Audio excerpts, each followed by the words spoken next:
And so what do you make of the market this week? As low as bond yields got, what stocks did yesterday, and, you know, we're trying to get a bounce today, but it's not much of one.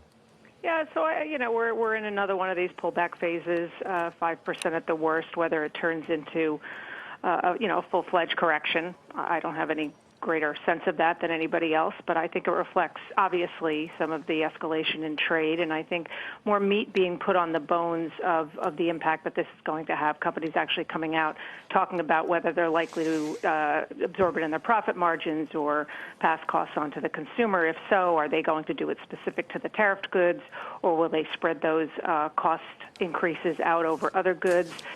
So it hasn't had a direct impact yet on the economy other than through the confidence channels. But I think especially if the additional tariffs on the 325 go in, which hits more, end goods to the consumer, this is going to start to have an impact that is more than just esoteric. It's something that I think the average person on Main Street is going to see and feel. Tom, a lot of worry about yields. 221 yesterday, 220, lowest in 20 months. Little bounce today. A lot of talk about the yield curve. You say we shouldn't be as worried about the yield curve as maybe some are? Well, yield curve inversions are bad because it does tell us something's wrong with how people view long-term lending.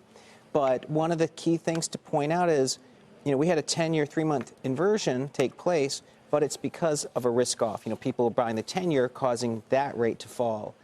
Rather than some major deterioration in economic activity? Correct. So if you look at the 7 times the 10-3 inverted since 1966, the first inversion, 6 of the 7 times it's because the Fed was raising short-term rates. So they drove the inversion, and that's an attempt to slow an overheated economy. 1998 is the only time that we saw the 10-year fall below the 3-month, and that's because, it was in the middle of the Russian debt crisis, long-term capital. Those risk-off inversions actually create buying opportunities because you only saw stocks fall another 1.5%, and then, of course, close to a 50% rally over the next 10 months. Liz Ann, can you see it that way?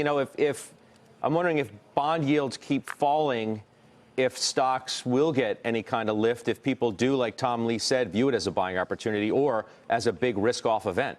Well, to Tom's point, there are some similarities between, say, last year and 1998. Now, of course, with the collapse of LTCM and the EM crisis, as well as the Russian debt default, you not only had the Fed stop, you had the Fed come in and cut interest rates. You also had a so-called near bear market in 1998, similar to what we saw in the fourth quarter, where the S&P was down, 19.8%. If you round, you kind of had your bear market, and you certainly had it more severely across other sectors. Now, whether that's it, and we're going to mirror 1999 into 2000 and hold off a recession, time will tell. But I agree that the inversion does tell you something. The problem with inversions, regardless of how it happens, is it doesn't tell you how long it is between now and the next recession, doesn't tell you the length of the severity of the recession, and it doesn't tell you anything about how the market's going to behave from the inversion to the start of the recession or even thereafter. Yeah. You only have about 7 modern-day experiences, and even though you had most of them ultimately lead to a recession, the variability around how the market performed and the length of time